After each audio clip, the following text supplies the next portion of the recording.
Very, very good. Sean Canol's going to start off the quarter with a deep throw to Jordan Kerr, chasing it down. He's got Ravenel behind him. And despite Ambrose's bidding attempt, Jordan Kerr with almost a full field cut to reel it in from a Sean Canol huck. Welcome back. It's Swing Pass. Week 4 is all wrapped up. 12 games completed. Some really big results, starting with the Flyers reasserting themselves at home with a big 6-goal win just a couple hours ago. I should even say just a few minutes ago against the Atlanta Hustle, taking away their undefeated record. The Flyers improving to 2-2. Atlanta falls to 3-1. They're still in first place in the South Division, but the Flyers again sort of showing that they are who we think they are. Very much a championship level squad in 2023. There were 11 other games on the slate. New York preserving their 19-game winning streak on the road at Philadelphia, but it required overtime and again a set of heroics, including one of the weirder drop step pivot hucks from Jack Williams to John Randolph late in the game to put New York up. We'll talk about it in a little bit. Moving right along, Indianapolis coming away with a huge clutch win at home with Cam Brock coming away with the game winner with 1 second left. AlleyCats improving to 2-2 on the season. Madison Radicals starting 0-2 for the first time in their franchise's history, sitting in last place in the Central Division, not necessarily position that we expected to see Madison in. Salt Lake improving to 5-0 on the year. They get a big 12-goal, 25-13 win at home against Los Angeles on Friday night. The Shred offense just looks so good this year, attacking at all levels. Sean Canol with a full field 90-yard assist in that game. Just, I think, showing the true potential and high-octane nature of the league's number one scoring attack in Salt Lake. Mm-hmm. They sit atop the West Division standings, followed closely by the 4-0 reigning division champs in Colorado, the Summit, who also got a win against the LA Aviators this past weekend, 18-14 at home. Aviators dropping to 1-3 to start the season, which is tough because Oakland Spiders just went into the northwest corner of this country and got 2 big road wins in Portland and Seattle on back-to-back days. They improved to 3-1. They take over sole possession of third place in a very competitive West Division. San Diego also showing some good resolve in Texas in their road trip. They split their games, getting a win on Friday night at Houston before falling at Austin on Saturday night in the game of the week. But the Growlers did have a nice rally in the second half of that game, making it competitive after falling behind by, 8 goals at the end of the second quarter, thanks to a big Austin Soul defensive effort in that second frame. But the Growlers, they were without Travis Dunn, and they still, I think, just showed so much resiliency for a team that's been to the playoffs for 4 straight seasons. They want to be in it again. They improve, I guess, in a way. They were 1-1 entering the season, the weekend. They're now 2-2 coming out of week 4. They sit just behind Oakland in the West Division standings in 4th place. It's looking to be a real tight race out there. Minnesota getting their big home opener win, 26-12 against Pittsburgh. We both thought we were seeing some good things from the Thunderbirds, but the wind chill putting a total freeze on any of the T-Birds' hype going into the first month, the end of the first month, I should say, of this season. Wind chill getting a big win at home from another impressive defensive performance yet again. What else am I missing here in sort of this grab bag? Oh, Boston improving to 3-0, sitting in second place now in the East Division with their big 17-15 road win in Montreal. Boston finally showing they can get a clutch win on the road, a question we've had for the past several seasons. Glory looking to be right in the thick of the playoff race in this East Division, especially with Philadelphia falling to 0-4. The 2 Canadian teams both only having 2 wins combined between them through, 7 games, I think, to start this season. Boston looking good. I think still a little notch below New York and DC, but they're sitting right there with a nice 3-0 record. Daniel, where should we start with all this noise?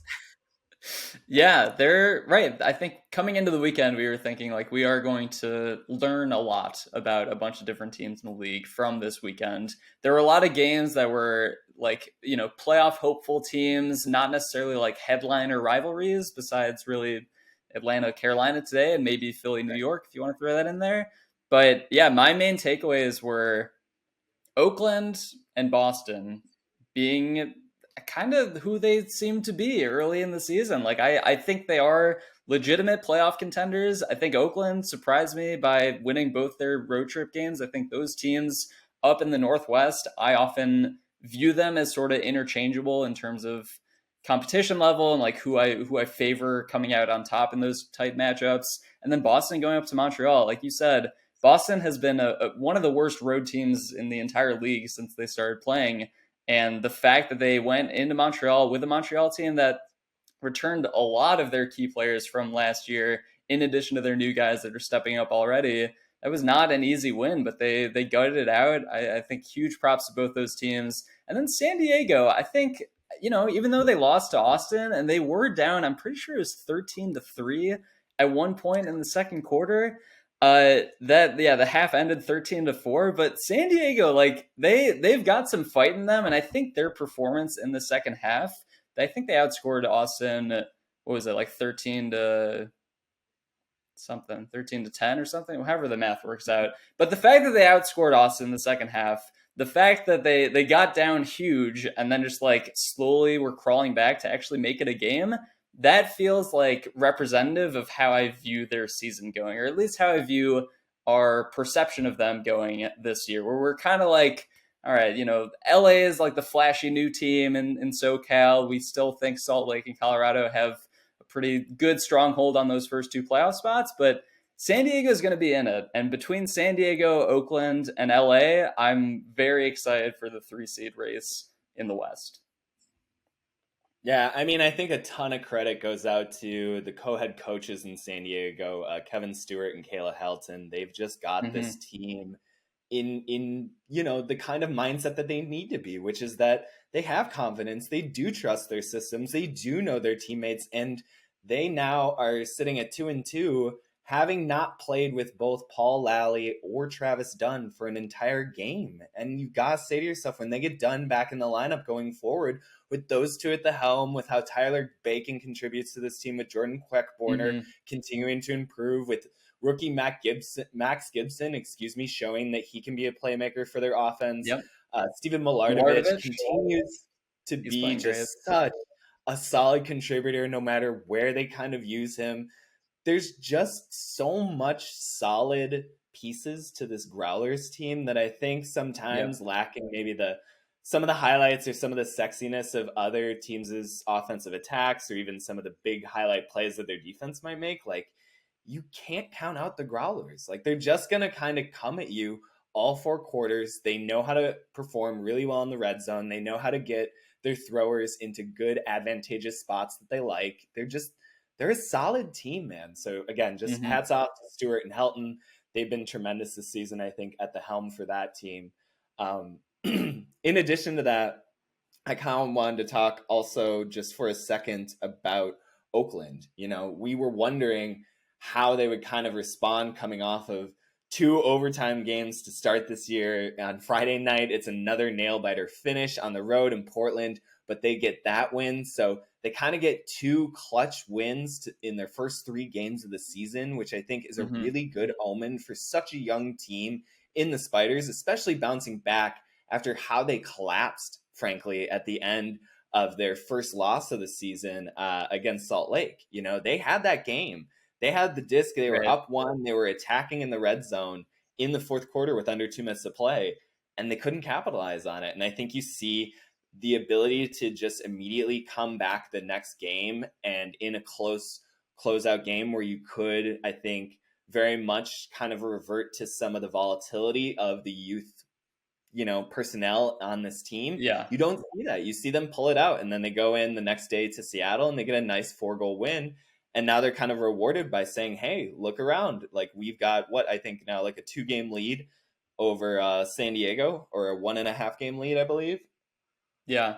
It's like with Oakland, the reason why I'm like getting more and more sold on them is because, I mean, one is like pulling out close wins in the clutch, like really turning it on in the fourth quarter and overtime and actually closing out those games is something you see consistently from the best teams.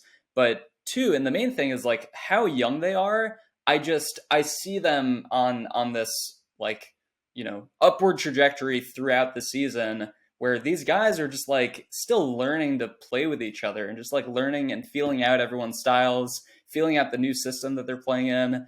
And it's looking this good early on. So it makes me very hopeful for their chances of potentially upsetting some teams later this season and really making their impact felt in the West. Yeah. And I mean, shout out also to Chris Lung. I think he's kind of added a dimension or two to his game, being just kind of a mobile distributor in their offense. I love him in that role.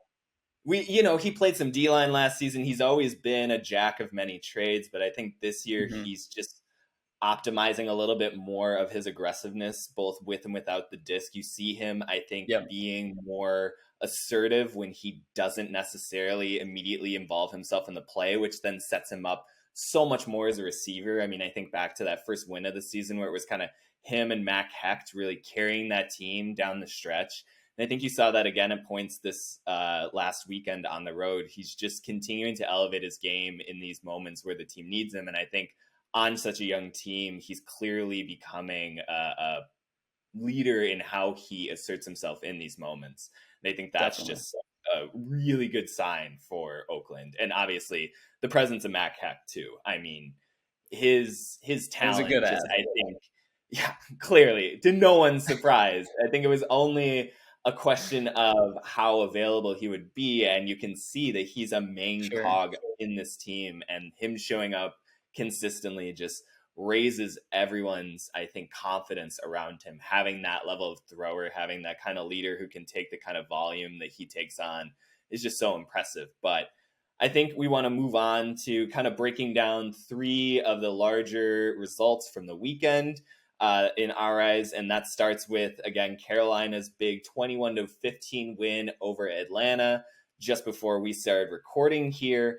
The Flyers entered the game 1-2. They had lost the previous matchup this season at Atlanta just 2 weeks ago. The hustle looked so good to close out that game. They ended it on a 6-2 run. They kind of responded to any of the Flyers' attempts at a rally with a big play of their own.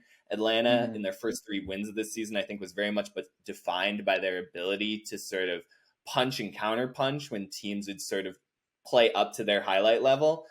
That wasn't the case today. Atlanta certainly made their plays. Justin Burnett continues to be a superhuman at times when he's attacking the disc. Christian Olsen had a great game. Hayden Austin-Knabb was electric at times, especially as a receiver.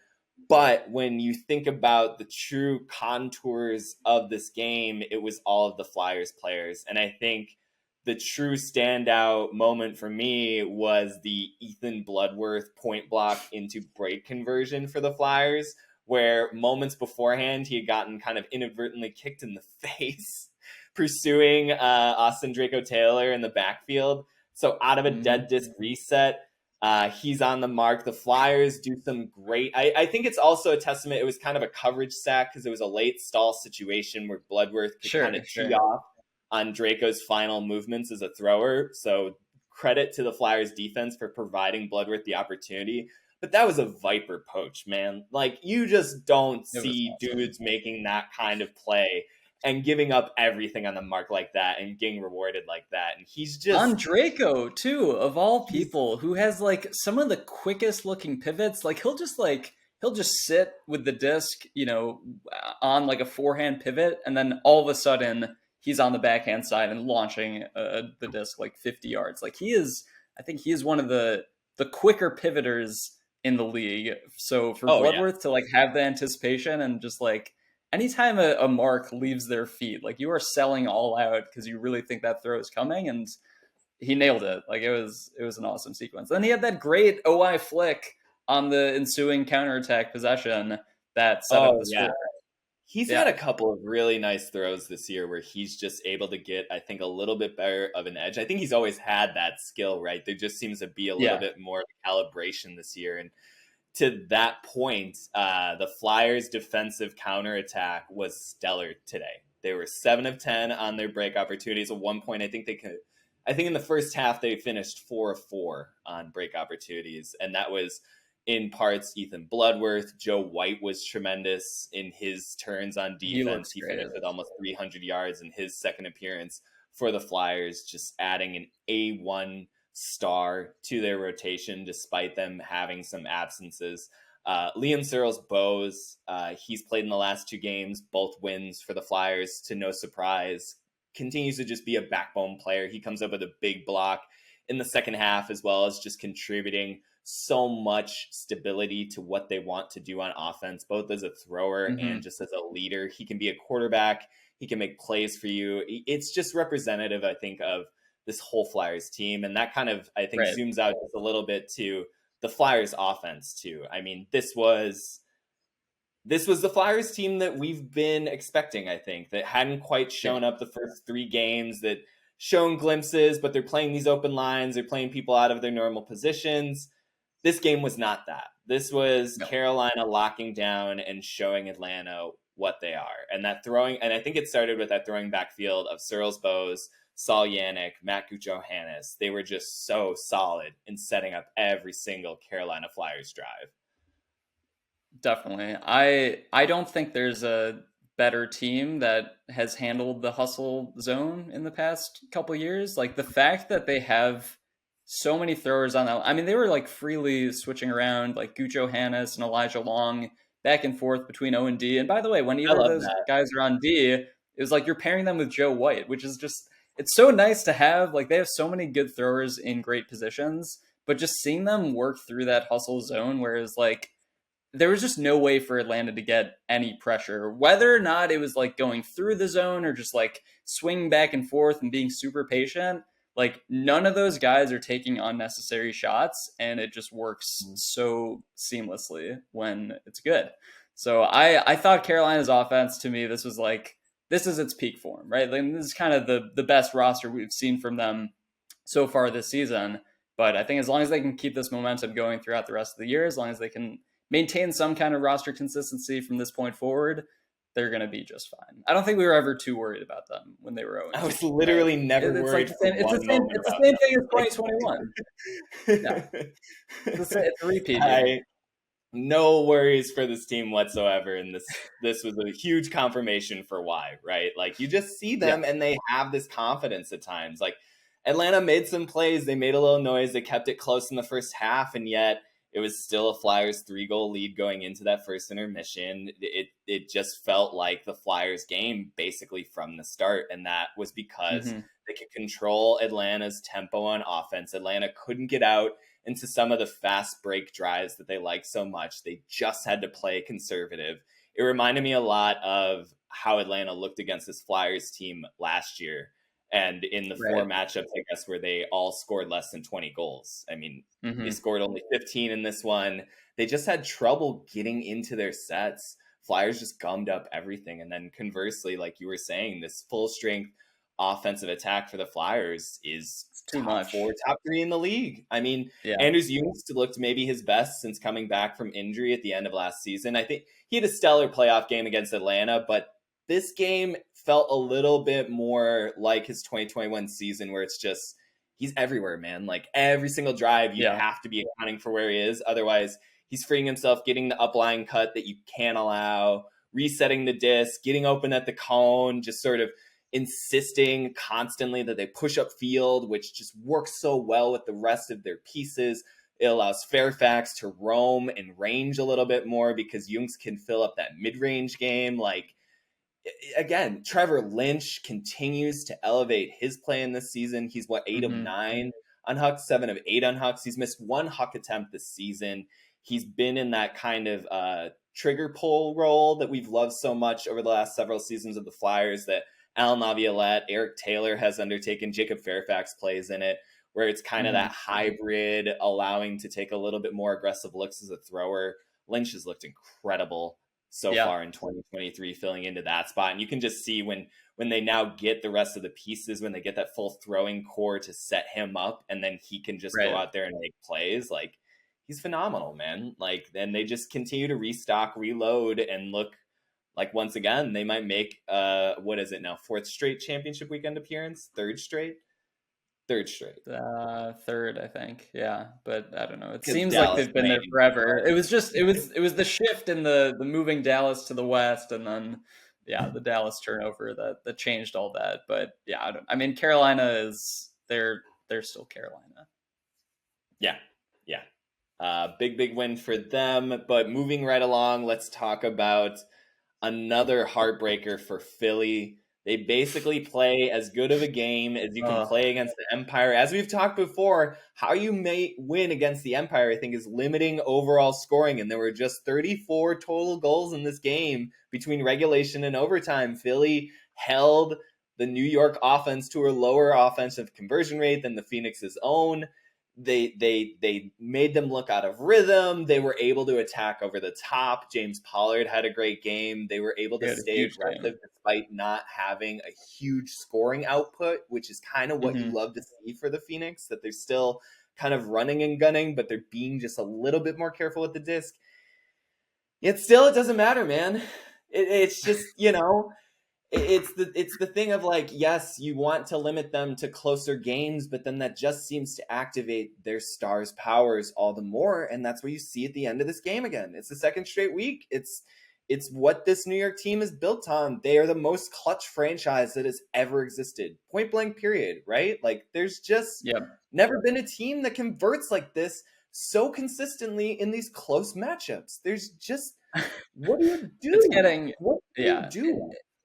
It's getting ridiculous. And I was honestly, when I was watching the game live, I was kind of expecting New York to close out in regulation. Even just like the way the game was going, Philly had an opportunity to take a 2-goal lead late in the 4th. Like, they had a couple break opportunities on this one possession, or this 1 point, and just couldn't convert it. And then when New York ended up getting it, I was just like, okay, those were all Philly's chances. Now New York is just going to run away with this thing because that's what they do. So I was like kind of surprised that it went to overtime. But yeah, then in overtime, it's just like Jack Williams throws both the assists. Well, and I think he threw each of the last 3 Empire goals, right? I was gonna. So you just like turn to Jack Williams in the clutch. They activated playoff Jack in regular season. As I talked about in the open to this episode, he had that drop step out of a dead disc scenario, such a cool throw to put them up 1 late in the game. And it was just, like, you saw everyone get flat-footed other than John Randolph catching it in the end zone. The Philly broadcast team, I think, aptly pointed out that the Phoenix defense probably should have kept a prevent defender or more of a lid over the top so that kind of leak out play couldn't have happened. But, I mean, what do you do when someone drop steps 2 yards to the where the mark is forcing them, and then just kind of no pivots over his back shoulder and throws a 50-yard rope into space? Like, you can't set up defenses for that. It also came in a game where New York was not connecting on their deep looks. So Ryan Osgaard notably sat out this game. We were told he has a slight oblique issue or something. It seemed like more of a precautionary out of late abundance. Yeah, I was just gonna say it's out of an abundance of precaution that they are resting Oscar at this point. As this team shows, it doesn't really matter if they maybe drop a game or 2 in the regular season. It's freaking New York. But yeah, so New York felt a lot more small bally, and like they tried some hucks from like Weinberg and maybe Jack, but I felt like that. I don't know, the fact that Jack just like totally like reverse pivoted and launched that disc so perfectly was like it sort of like ignited the playoff Jack version that we saw the rest of the game, and just kind of like it's just so demoralizing for Philly, right? Like just being that close for that long, and especially because they had this game earlier this season against DC where it's kind of the same thing, and then New York just like New Yorks you down the stretch. Yeah. Poor I Philly. mean, yeah, Philly drops 0-4. New York improves to 4-0. The last game we really wanted to go a little bit in depth on took place in the Central Division with the Indianapolis AlleyCats improving to 2-2 with their big 22-21 win, with Cameron Brock pulling down the game winner with 1 second left in regulation, finally snapping Madison's 3-game win streak, I should say, at Indianapolis, going back to the beginning of the 2021 season. The AlleyCats showing their resolve after falling in an 0-2 hole to start the season. They've bounced back and just completely limited their turnovers in their past 2 wins. Their defense is also playing a little bit more amplified. They're able to get more pressure. Definitely. The teenage rookie William Wettengel continues to impress. He came up with 2 big good. blocks in this game.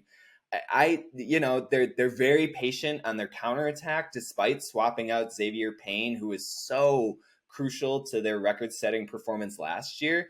This year, Jake Fella, Jeremiah Branson, and Nick Hutton have been equally impressive, I think, as a unit, orchestrating some AlleyCats counterattattack drives. They're so good, I think, at possession that it allows the AlleyCats to bank some timeouts for more crucial situations. In addition, the AlleyCats started Keegan North on defense. I think that the last time he started on defense was for Chicago in 2021, maybe in a game or two. But he has, I think, been a 95% offensive starter during his 2 tenures with the AlleyCats, including multiple seasons. So to see him stepping up on defense, and he came up with a couple of big plays in this game, including a run-through block on like a first throw of a possession that carried over into a single throw assist for the break score in the second half. Big. You know, he was a nice, I think, tone setter and kind of amplifier to this D-line. AlleyCats, I think, less than any other team sort of experiment with transitioning their O-line starters into defensive roles. The last time that happened, I think, was several years ago with Rick Gross. Over the past 3 to 4 years, I struggle to think of, AlleyCats offensive rotational players who spell occasionally on defense. I mean, Travis Carpenter maybe at the end of quarters and games, very specific scenarios, but they're not a team that likes to switch their matchups often. And so that was a bit of a gamble, but it clearly paid off for the AlleyCats, again, getting this big win. And on the opposite side, as we started off the show saying, Madison drops to 0-2. There were, once again, things to like about this Radicals performance. I think the young offense continues to show it can be punchy. Again, it's indoors, but they were able to show, I think, good points to their attack. But it hasn't been consistent. And this has sort of been what the Radicals have been for the last 3+ seasons, which is that they can obviously be competitive in almost any game in the Central Division. But right now, they're not closing these close ones out. This is the second time in as many games against Indianapolis that ends with Cameron Brock catching a gut punch goal to put down the Radicals, right? It's just... There's a complete inversion of the historical narrative to this division, which was the Radicals' reign for almost a decade. And now it's sort of, become this almost like curling of a monkey paw where everything has just flipped and there's just no traction, it seems, that the Radicals can gain in these tight matchups. This is the second game in as many that the Radicals lose by 1 in the final seconds. They have lost by 2 goals in under 2 seconds to start this year. I mean, you want to call it unfair, but at the same time, this Radicals team isn't creating enough breaks or chances. And I don't mean like breaks as defensive breaks. I mean opportunities in these games to really close out these close matchups. Yeah, those are two stingers to start the season for Madison. On Indy's side, though, I give them a lot of credit for holding on to that win, because when they were up 20-17 late in the fourth, and I think they had I think Madison held, and then the next Indy possession they overthrew a guy, so then Madison broke, and then Madison got a Callahan to make it 20-20, and I was like, Indy, are they doing it again? Are they really surrendering another late lead at home? And then Cam Brock, literally the only two goals he scored that game were the last 2 goals of the game for Indy. which refuting was Ewing theory, by the way. I should put that out there. I've been teasingly texting him throughout the week since Indianapolis got that road win in Chicago without him last weekend that the AlleyCats might be better without him. That's not true whatsoever. Yeah. But he gets the closer role in this game despite being a little bit quiet the rest of it, and I think it very much suits this AlleyCats but team. No, I think that's, to me, that's been the drawback of Indy and what's kind of like prevented them from ascending to like top of the division status or like top of the division contender, is just these close games. I feel like, especially when they're playing in Indy, they just really have not. It hasn't been in the cards for them to really consistently close them out. So we've seen it now in back-to-back meetings with Madison, with obviously the last one coming in Madison, like you said, that different Cameron Brock goal that got them the playoff seed. So I think Indy has an opportunity to kind of like take this game as a good piece of forward momentum. And I think their schedule does get a lot easier from this point onward because they haven't played Pittsburgh or Detroit yet this season. It was like a tough 4-game opener for them. And I think for them to go 2-2 is pretty good nod. And I don't think it's the end of the road for Madison either. I will say that too. They're only 2 games into the season, heartbreaking losses. I know they could easily be 2-0 at this point, but I think they played better against Indy than I thought they would. So I give them a lot of credit as well. I think I would have favored Indy by a few goals to win this game. So the fact that Madison almost pulled it out, I do think I'm going to give them a handful of credit for that. Well, this next weekend's matchup at home and their home opener against the border battle with the Chicago Union, who are also winless so far in 2023, will really be an important crossing of the tack for these two divisional rivals in Madison and Chicago. I just can't wait for that game of the week matchup. That'll come up in week 5.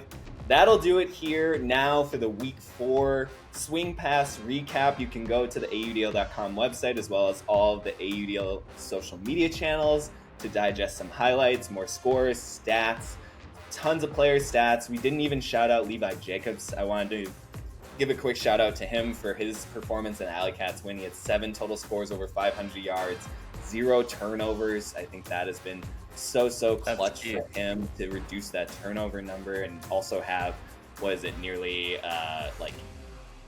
30 plus yards per touch. Like, he was just so dynamic for the AlleyCats attack. Just wanted to give a quick shout out. But anyways, if you want more stats or anything, head to the AUDL.com website. That'll do it for this episode of Swing Pass. I'm Adam. That is Daniel. We'll be talking to you soon.